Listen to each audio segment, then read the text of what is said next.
justice. We want justice. দফা এক দাবি এক দফা এক দাবি এক দফা এক দাবি এক দাবি এক। বন্ধুগণ, রাজ্য জুড়ে ধর্ষণ, দিদি তোমার আর নেই প্রয়োজন। তুমি অনেক দিন হয়েছে, অনেক পরিশ্রম করেছো, অনেক লুট করেছো। আজকে তাই বাংলার মানুষ জেগে উঠেছে।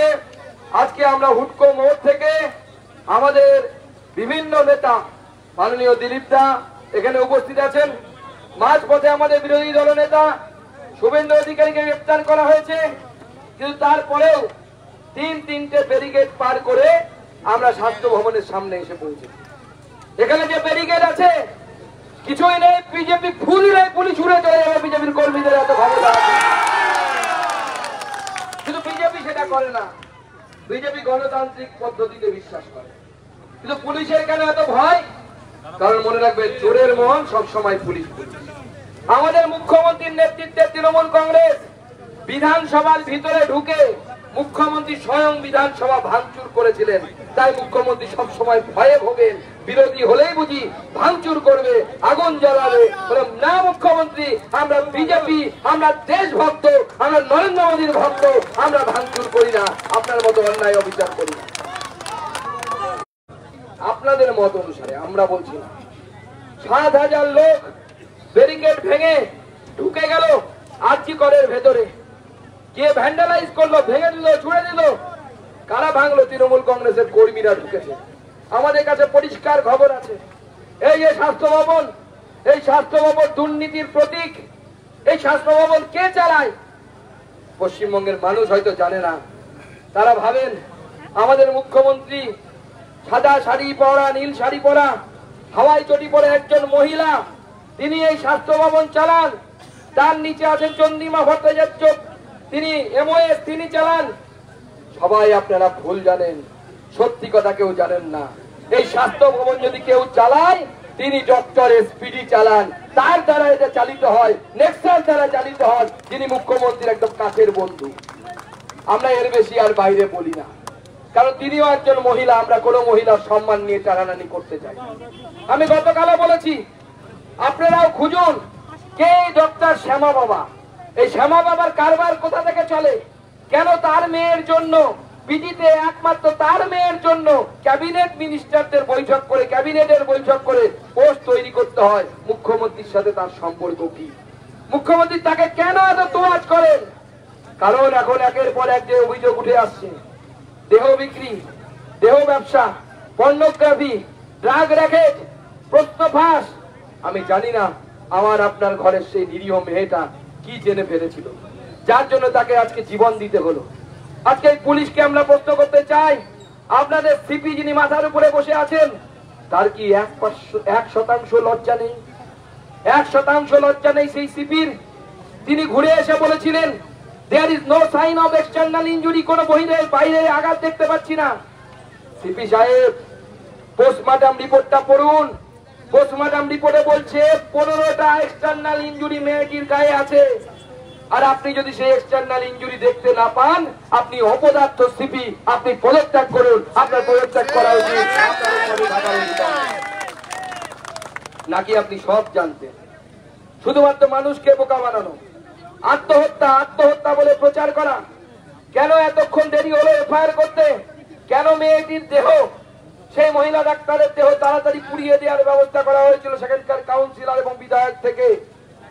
কেন উপমুখ্য সচেতক থেকে দেহ তাড়াতাড়ি ডিকম্পোজ করে দেওয়ার ব্যবস্থা করা হয়েছিল? কেন পুড়িয়ে দেওয়ার ব্যবস্থা হয়েছিল? তার জবাব মুখ্যমন্ত্রী দেবেন না আপনি? আপনার যদি লজ্জা থাকে এই উত্তর দেবেন না? আপনি সামনে আসুন এবং আমরা চাই আপনি সামনে এসে সুপ্রিম কোর্ট যে প্রশ্নগুলো করছে সেই প্রশ্নের জবাব দিন। কারণ এই প্রশ্ন সুপ্রিম কোর্টের প্রশ্ন নয়, বাংলার 10 কোটি মানুষ মুখ্যমন্ত্রীর দিকে আঙুল তুলে এই প্রশ্ন করছে। এই প্রশ্নের জবাব দিন, এই প্রশ্নের উত্তর দিন, না হলে নিজের পথ ছেড়ে চলে যান। আজকে আমাদের কর্মীরা স্লোগান দিচ্ছে, পুলিশ তুমি চিন্তা করো, তোমার মেয়েও, তোমার মেয়েও, তোমার মেয়েও, তোমার মেয়েও। পুলিশ তুমি চিন্তা করো, পুলিশ তুমি চিন্তা করো, পুলিশ চিন্তা করছে কিনা জানি না, আমরা নিচু তলার পুলিশরা হয়তো করছেন, কিন্তু গোটা বাংলার মানুষ চিন্তা করছে। গোটা মানুষ, গোটা বাংলার মানুষ আঙুল তুলে বলছে, মুখ্যমন্ত্রী তোর কাপড় কোথায়, রাজা তোর কাপড় কোথায়, সেই নীরেন চক্রবর্তীর কবিতার মতো প্রত্যেকটা মানুষ বলছে। আর মুখ্যমন্ত্রী তিনি দাম কষছেন। কোন এক সময় দাম কষেছিলেন, ফুল রেট হলে 50,000, হাফ রেট হলে 25,000 না কত, আপনাদের নিশ্চয়ই মনে আছে, 20,000 এরকম রেট করেছেন। এবার রেট করেছেন নাকি 10 লক্ষ। মাননীয় মুখ্যমন্ত্রী, আমরা চাঁদা তুলে 1 কোটি টাকা দেব, আপনি পদত্যাগ করুন আর আমাদের সেই বোনকে ফিরিয়ে দিন, আমাদের সেই বোনকে ফিরিয়ে দিন। আমাদের কর্মীরা, আমাদের দিলীপটা, আমাদের নেতা স্লোগান দিয়েছে যে লক্ষ্মীর ভান্ডার নিয়ে নিন, 1000 টাকা নিয়ে নিন, বাড়ির মেয়েদের সম্ভ্রম রক্ষা করুন। প্রতিদিন বাংলার আনাচে কানাচে মহিলারা এইভাবে অত্যাচারিত হচ্ছে, এইভাবে লাঞ্ছিত হচ্ছে। আর যতবার এইভাবে লাঞ্ছিত হবে, বিজেপি ততবার সামনে থেকে নেতৃত্ব দেবে, লাঠি খাবে, গুলি খাবে, কিন্তু বিজেপি পিছপা হবে না। বিজেপি এই লড়াই জারি রাখবে, বিজেপি এই আন্দোলন জারি রাখবে। আজকে আমাদের কর্মীদের উপরে লাঠিচার্জ হয়েছে, আমাদের বিরোধী দলনেতার উপরে আক্রমণ হয়েছে, আমাকেও গ্রেফতার করা হয়েছিল, কিন্তু আমি কুর্নিশ জানাই আমার কর্মীদের, যারা পুলিশের হাত থেকে আমাকে ছিনিয়ে নিয়ে এখানে নিয়ে এসেছেন, আমার সেই কর্মীদেরকে আমি কুর্নিশ জানাই।